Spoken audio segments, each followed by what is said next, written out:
जिस गन्ने से गुड़ इतना काला होता है उसकी चीनी इतनी सफेद कैसे हो गई। केमिकल्स उसमें डाले जाते हैं।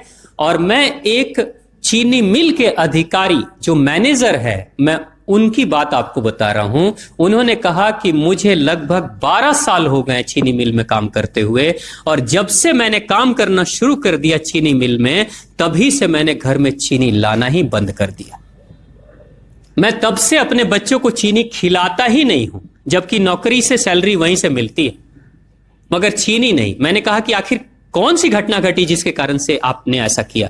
तो उन्होंने बताया एक छोटी सी घटना कि चीनी मिल में जो ये पानी निकलता है ना, चीनी के बनने के बाद उस प्रोसेसिंग में जो पानी निकलता है, उस पानी में वो सारा केमिकल भी मिक्स रहता है, और उस पानी को चीनी मिल वाले लोग अक्सर एक टंकी में जमा करके रखते हैं। ये सभी चीनी मिल वालों के पास में होता है, आप भी कभी जाएंगे तो आपको भी पता चलेगा। वो टंकी में वो पानी रखा जाता है, लेकिन रोज रोज प्रोसेसिंग हो रहा है, रोज चीनी बन रही है, रोज बहुत सारा पानी आ रहा है, तो आखिर कब तक एक टंकी की क्षमता है ना, कितने दिनों तक वो टंकी खाली रहेगी। भर जाती है, भरेगी तो फिर क्या करेंगे, खाली करना है। तो क्या किया था चीनी मिल के लोगों ने, सोचा कि छोड़ो ना, अब कहां जाएंगे उसको फेंकने के लिए कहीं दूर, क्योंकि अब उतनी बड़ी टंकी जिसमें हजारों गैलन पानी है, उसके लिए ट्रांसपोर्ट में कितना खर्च आएगा, तो बेहतर होगा रात के अंधेरे में कहीं खेत में डाल देते हैं। क्योंकि जनरली फैक्ट्रियां तो होती हैं ऐसे ही बिराने में, तो कहीं डाल देते किसी खेत में, क्या पता चलेगा पानी है कि चीनी मिल का पानी है क्या है। तो ये सोचकर मैनेजमेंट वाले लोगों ने रात में ही उस पानी को खेतों में छुड़वा दिया, और नतीजा यह हुआ कि उस खेत की सारी फसल जल गई, मिट्टी बंजर हो गई। और जब किसान पता करने लगा कि आखिर क्या हुआ मेरे खेत में, जब चेकअप कराया वो मिट्टी का, तो पता चला कि इसमें तो चीनी मिल का जो वेस्ट मटेरियल है वो डाला गया है। तब उसको खबर मिली कि हां, किसी स्टाफ ने बताया कि हां, हमारे चीनी मिल से ही पानी डाला गया था आपके खेत में, और पूरी मिट्टी बंजर हो गई। उसने केस कर दिया और चीनी मिल वाले को मुआवजा देना पड़ा लाखों रुपए। तभी से वो स्टाफ कहते हैं कि जो मिट्टी को बंजर कर दे वो इंसान के शरीर में जाए तो क्या करेगी। उसी के बाद से मैंने अपने घर में चीनी लाना बंद कर दिया। और सच्चाई है, लगभग अगर आप देखेंगे तो अंग्रेजों के आने के समय अंग्रेज पहला चीनी मिल इन्होंने भारत में ही लगाया था।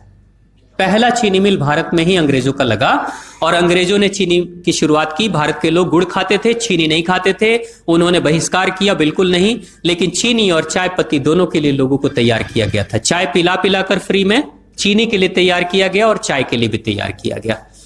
अंग्रेज ने जब से यह शुरू किया है, और पिछले 50 वर्षों से हमारे समाज में चीनी खाने का प्रचलन बहुत तेजी से बढ़ा है, और उसी समय से भारत के लोगों के बच्चों के शरीर में कैल्शियम की कमी होनी शुरू हो गई है।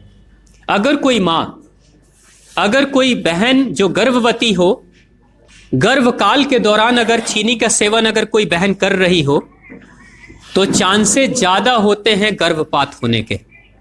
कोई मां अगर बच्चे के जन्म से पहले 1 साल पहले से ही चीनी छोड़ दे और सामान्य भोजन करे, अपना ही दूध बच्चे को पिलाए, और कम से कम 5 साल तक बच्चे को चीनी ना खिलाए, खुद को चीनी ना खिलाए, उस बच्चे को कभी भी ऑस्टियोपोरोसिस की समस्या नहीं हो सकती। कैल्शियम की कमी उसके शरीर में कभी नहीं होगी।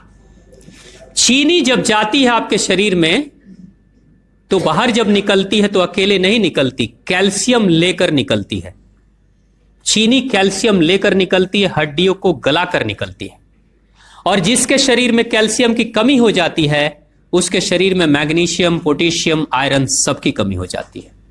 कैल्शियम वो तत्व है कि जिसके शरीर में कम हो जाए, सारे तत्व कम हो जाएंगे। और कैल्शियम की कीमत पे चीनी हम खाते हैं।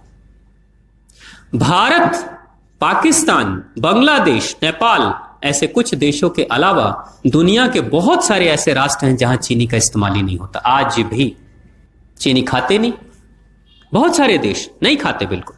आप गुड़ खाया करिए, वो ज्यादा बेहतर है, चीनी को छोड़िए।